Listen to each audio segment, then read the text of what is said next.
let's get out there. Okay. Wow, that went so fast. More seismic science. That one was from Kerbin's Mountains. That was from a rover. I don't know if people remember that little rover I drove out to the mountains a little while ago.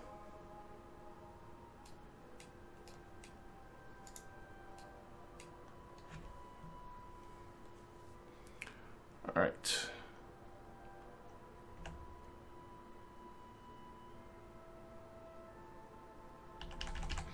I'm gonna watch this from here.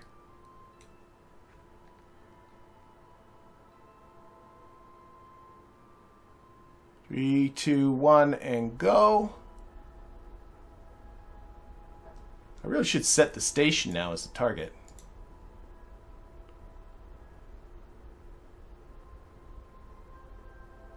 As that is where we're going.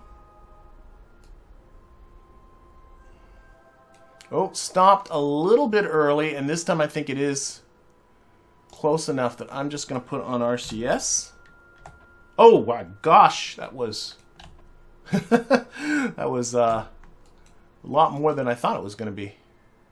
Okay, put that onto our normal vector. All right, I like that. We got some good solar panel exposure. Yeah, we do. Fuel is definitely not going to be an issue. Let's get out here. Look for Minmus coming at us. That's Kerbin. Minmus.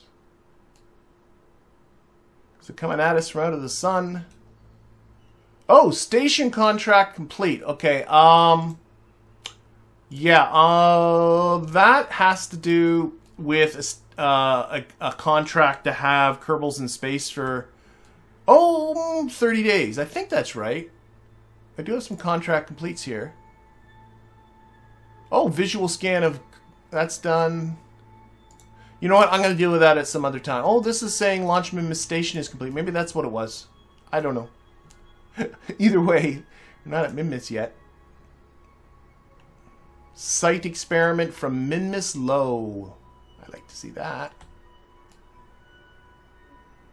Lots of stuff from Minmus. There's Minmus. Okay. So, this is, let's center our view on Minmus here. This is looking, I think it's looking pretty good. So what we want to do is get a bit of a capture.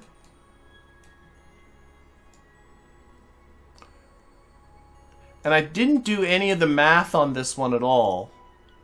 I mean, there's two ways to do this. One is to do the plane change at the same time that you're doing the capture. And if the plane change is really small, that works fine. But if the plane change is larger, you're actually better off giving yourself a great big elliptical capture like this. I'm going to push this out even further.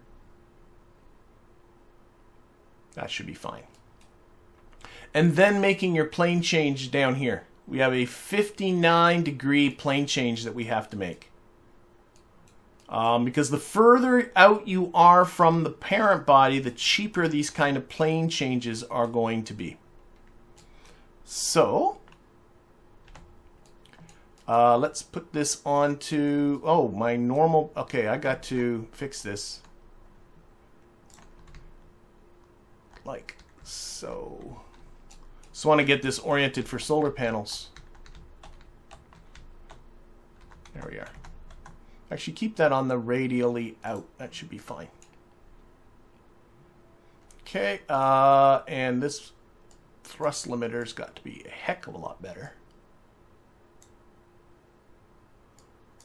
Not that good. That's good. All right, let's get down there. So, going to Minmus. Here it comes.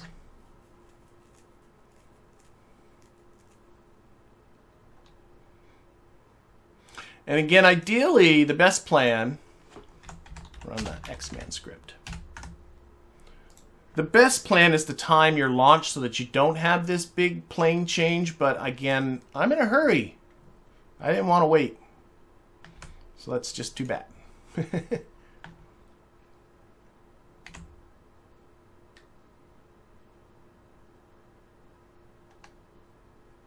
All right, we'll just pause that, let this go. 11 seconds for the burn. There we are, we're coming over the poles. It's the camera doing its funky thing when it does that.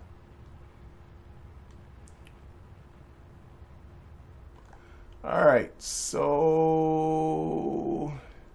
there we go. And this is nothing precise to this at all. This is just as long as we get a capture, everything is fine.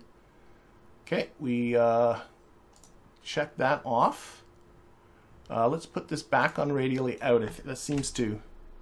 All right, and now what I want to do is make our plane change way out here at this descending node, far away from, as far away from Minmus as you can be. And I can tell that we have to. Now it's giving us our relative inclination here. No, that's a phase angle. That's not useful. Which way are we going? Yes, that's right. We're going this way. The station's on its way to the south, so we got to bring this that other way, not that way. This way. That's right. Okay. And what I want to do... Which way was that? Was that positive normal? That was positive normal. I want to add positive normal. I'm going to watch this angle here. So we're doing that, but you also need to give retrograde. Whenever you're doing a large plane change, you always have to do both of these at the same time to keep that nearby. So it's going to be a combination of both of those, positive normal, retrograde. Oh, it's getting pretty close. I think I gave myself a little bit too much normal, to be honest. Back off a bit. A little retrograde.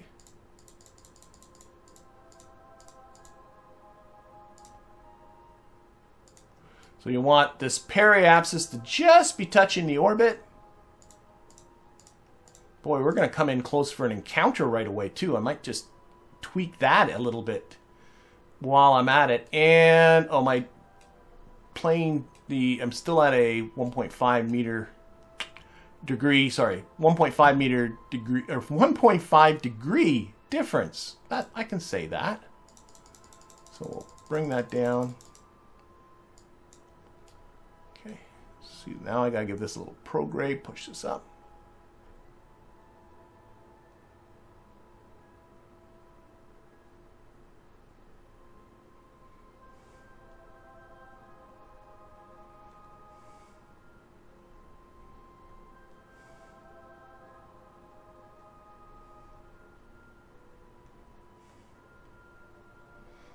And I don't want to get too... I'm at a 0.1 degree difference in the planes. I think, and that's looking pretty good.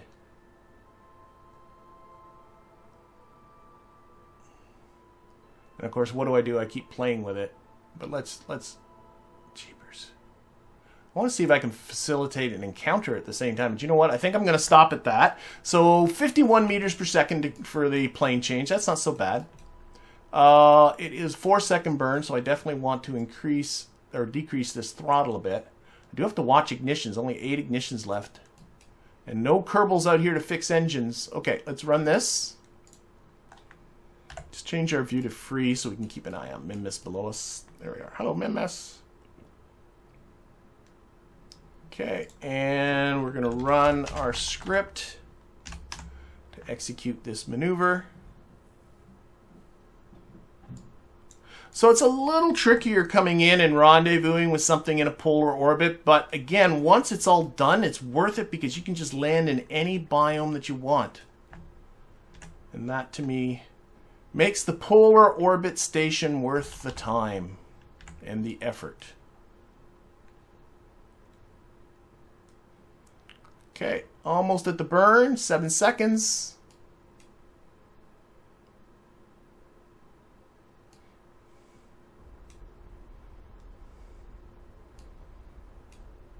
I always like the way the periapsis dips down and then it comes back up again when you do these burns.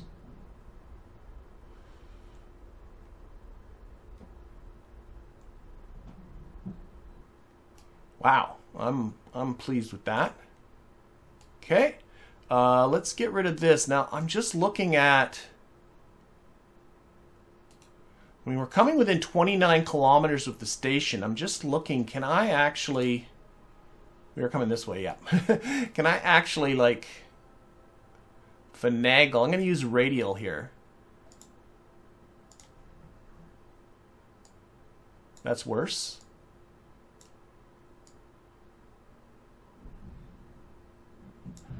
I'm going to do it. I'm using a radial burn here.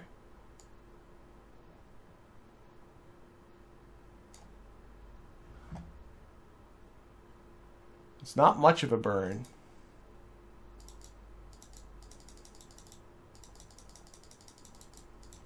Yeah, I'm better off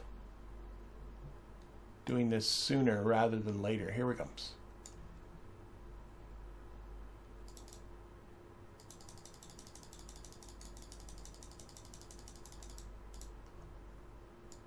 I'm just playing around with trying to get close. If I can just get close here, it's going to be fine, right?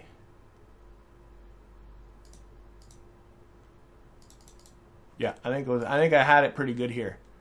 So there's 0.9 kilometers. Minmus is so conducive to just getting this done. I think I'm just going to do this. See if I can get it. I'm just playing with the radial. I might just call this. So I'm getting a 0.8 separation here. It's not necessarily the most efficient way, but it's not going to cost us a lot. So what I'm doing is I'm just kind of, as we're coming in here, I'm burning towards Minmus. That's bringing this trajectory this way, which is getting us there a little bit more quickly. Yep, we'll do that. Now again, let's adjust our throttle. It's a very small burn.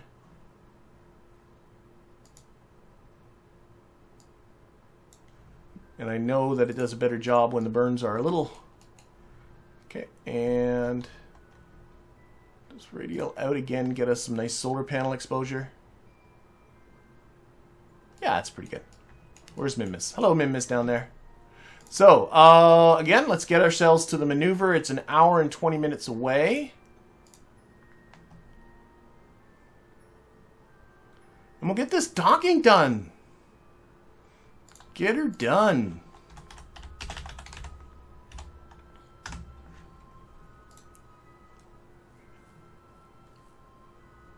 Yeah, this is a very unorthodox rendezvous. So if you're looking at how to do rendezvous, like just, you know, more standard ones, like in low orbit about Kerbin,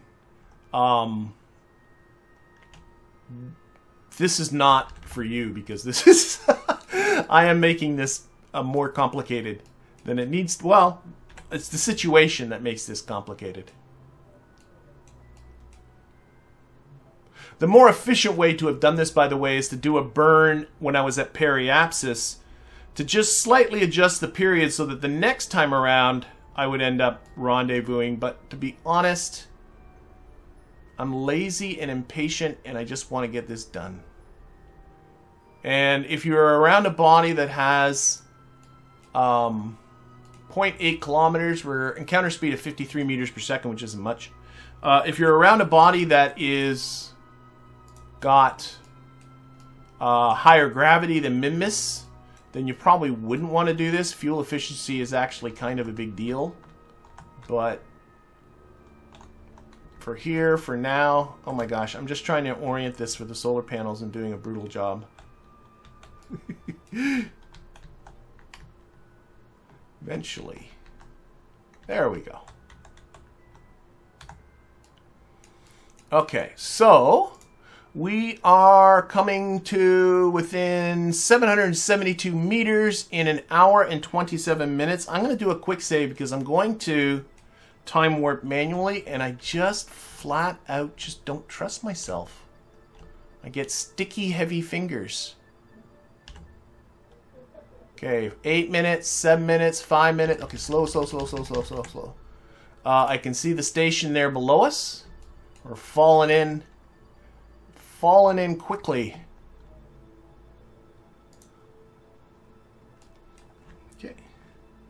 Let's put this on to target and aim onto our retrograde vector relative to the station. We're about 4 minutes away. Let's get ourselves a little close. Actually, I probably am going to need more thrust here. Ooh, yeah. What is my TWR now? Oh, it's huge because we're around Minmus. Okay, fine, be that way. I'm sure it's fine. Okay, let's get a little bit closer. And I'm just watching this retrograde vector and seeing what it's doing. I can tell I need to push it to the left here. Yeah. Let's do that right now. I do have to be conscious of ignitions. I should have upgraded this Cheetah. It's only got 6 ignitions left. I don't think I upgraded the Cheetah. But let's burn this way and see what that gets me. Okay, 700 meters. I'm watching this close approach distance. 600 meters. 500 meters. 400 meters, closest approach. 300, still dropping. Oh, that's about it. Happy with that. That's getting closer. Our approach speed's still 45 meters per second, so I definitely still want to significantly slow down.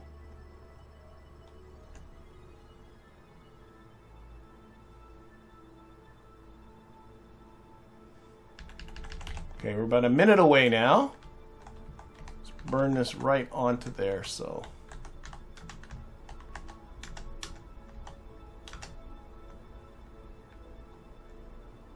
Okay, 220, I'm just a little more thrust. Okay. I want to knock off a fair amount of this speed too. I just don't want to thrust up too high because I want to limit the amount of ignitions. We're 50 meters closest approach from the station. 30 meters now. Okay. We're about 2 minutes away, but our approach speed is only 13 meters per second now. So let's get in nice and close. Do this docking. Call it a day. Whoa, slow down, buddy. Get a little bit more thrust. Push this on here. Watching that time to apoapsis, making sure that it doesn't get down to 0 on me.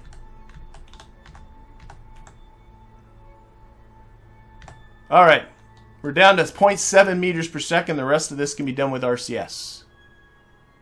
Awesome sauce. Let's get closer because I did knock off a lot of speed with that.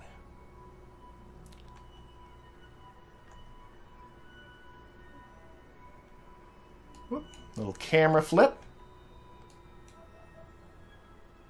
It's better to come in really slow in time warp than it is to come in really, really fast. And again, I'm very cognizant of engine emissions. I wanted to get to the point where I'm not using this engine anymore. Okay, so what we're going to do, we're going to control from here. This is going to make things fun. That flips the Navball. We're going to pick a spot. Where is our? We're coming from above. Let's make this our docking port here. Switch back. Set that as a target.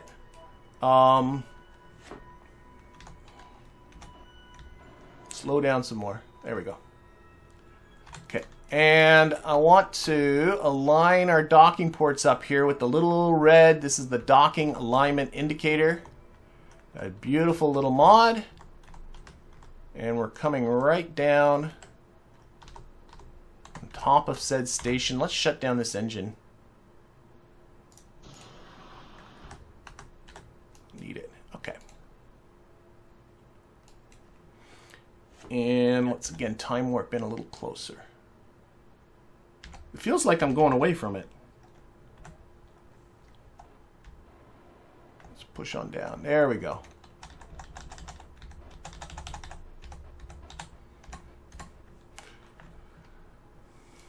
A little bit of wobbliness because of this lovely pendulum we have down here on the bottom of our our ship here. But basically, I'm looking just to get these icons here lined up. I'm definitely moving towards it now. Time warp again a little closer. Close that. Okay, so we're moving towards the little purple icon is the actual docking port. We're very close to just coming right down on top of it. A little bit of wobbliness doesn't help, that's for sure. Let's aim our camera here. Far away, about 20 meters away. Let's get a little closer.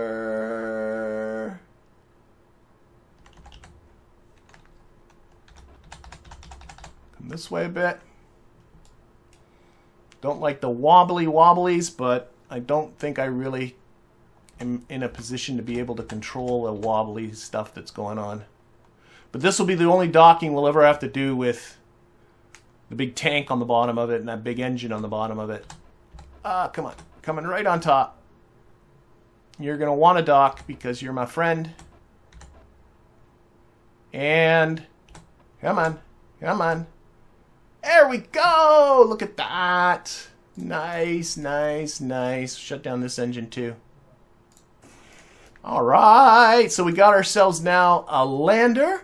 We got ourselves a station. We've got a ton of fuel. We got all this. Remember, this lander hardly holds any fuel at all in it, right? Like, the whole lander fully fueled is only 54 units of liquid fuel.